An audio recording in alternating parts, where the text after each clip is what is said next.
Okay, so these white cases may have screws here or may not. They don't have to. Is this in the camera? Yeah. Don't move it, just look. It is. Okay, so if they don't, you don't obviously have to unscrew them. It's just lift these tabs. It slides back just an inch, and then it lifts and slides out. To put them in, they go, there's a rail right here. They go in on the bottom, down, and then slide back in. That's how this one opens and closes, so we'll go ahead and put that to the side. Now, what we're going to do is remove every single part from this PC. So the order that you do it is not that important. But there are some things we want to do to get access to everything first. Okay, so right now we don't have access to the top. We don't have access to the back. So we're going to remove all the panels, not just the one side. And we're going to remove the top so we have access there. And that requires just one screw to remove the top. So now we have access to the whole PC.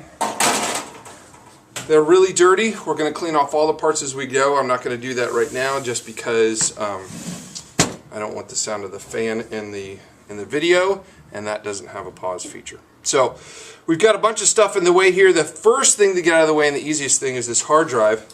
This whole caddy comes out. If there's a screw right there, you have to remove the screw. Am I still in frame? Yes. Yeah, you're good. Okay, so you have to remove that screw. Most of them don't have that screw there. So all it is there's a little tab right here that locks it in. You push down on the tab, you slide it back, and then this whole thing just comes out. And then you want to remove all the connectors.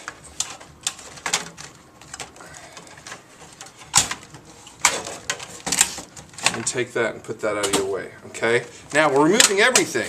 So you might as well remove your IDE cables from your motherboard, your floppy drive cable from your motherboard. You might as well remove the power.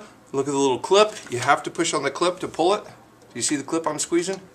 Okay, if I don't squeeze that, it will stay locked, so I got to make sure I squeeze that. And along with the power, since it's a Pentium 4, there's an extra power cord. You got to do the other one on the motherboard as well. And now we have almost all the power undone, so the next easiest thing is to remove the power supply as soon as I remove the power from the CD-ROM. And while I'm on the CD-ROM, I can remove the other side of that ID cable and take that out of the way. So, there's power's hooked to nothing. Most power supplies just have 4 screws. The one screw was part of the case cover, so you already got one of them out. Okay? So then I'm going to remove the other 3 screws.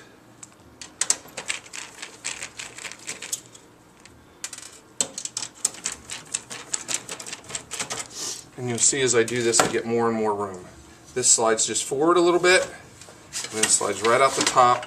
Make sure you thread your wires out as you go. We're going to take that and blow that out thoroughly as well.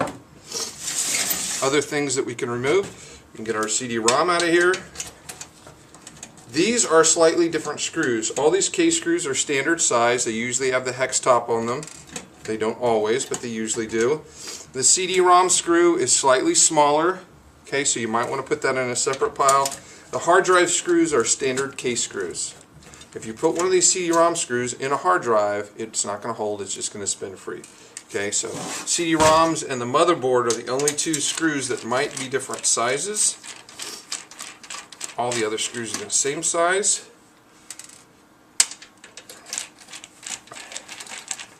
So our objective here is to end up with a pile of parts that we're going to clean, and a case that we're going to clean, and nothing else. Okay? Now, your choice, you can remove the memory now while it's secured inside the case. It's easier to remove it now. Or you can remove it once you get it out. I'm going to go ahead and remove it now because I got lots of room. So I'm going to take out all 4 sticks of RAM that are in here.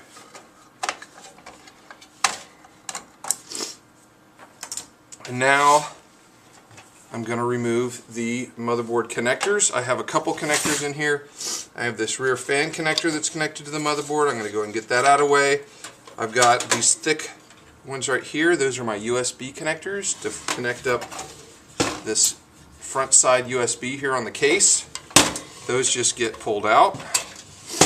And I'm going to show you that they're not the easiest to put in. Some of these are one big plug. These are actually 4 separate plugs that you have to line up just right to get into the case. Am I in the frame or am I out of frame? Okay, and then the other set of wires is all these, which are the front side wires for the motherboard that run the power button, the power light, the hard drive light, and the reset button are all run by these. You can see those are a mess too, and these are the other thing that's hard to get back together, and we're going to have to look at the diagram for the motherboard. And in most cases, if you look, we were smart when we made them, when we put the motherboard diagram right on the inside of the case, so it's easier to find out how to wire them. After that's done, everything's off of this motherboard. I just have to remove the 1, 2, 3, 4, 5, 6, 7, 8 motherboard screws, which are right here. Don't get those separated from the other ones, or I mean keep those separated from the other ones. I said that backwards. And we're going to be broken down here in a second too, and that one doesn't fit the case. Somebody put the wrong size screw in, as they did right here. It's spinning freely. Oh, there we go. Some of these screws may or may not be the right screws for the case, because when they were originally built, by Computer 2 students. All of these were parts kits from a company called Columbus Micro out of Columbus, Ohio. And all of them were assembled. Oh my goodness, that's not in there right at all. All these were assembled by Computer 2 students. It was how we were able to take the money we got from OneNet for the 7th and 8th grade and basically buy twice as many computers as OneNet gave us money for, so that we are allowed to do the allotment for 7th and 8th grade and get further with that grant money that we got. Okay, I got one screw left in here that's being a little bit of a pain because I don't think it fits. There we go. Then when we take the motherboard, you have to slide it out of the back plate cover there, so you slide it back a little bit and then lift it out and free, and make sure you set it down on a clean surface.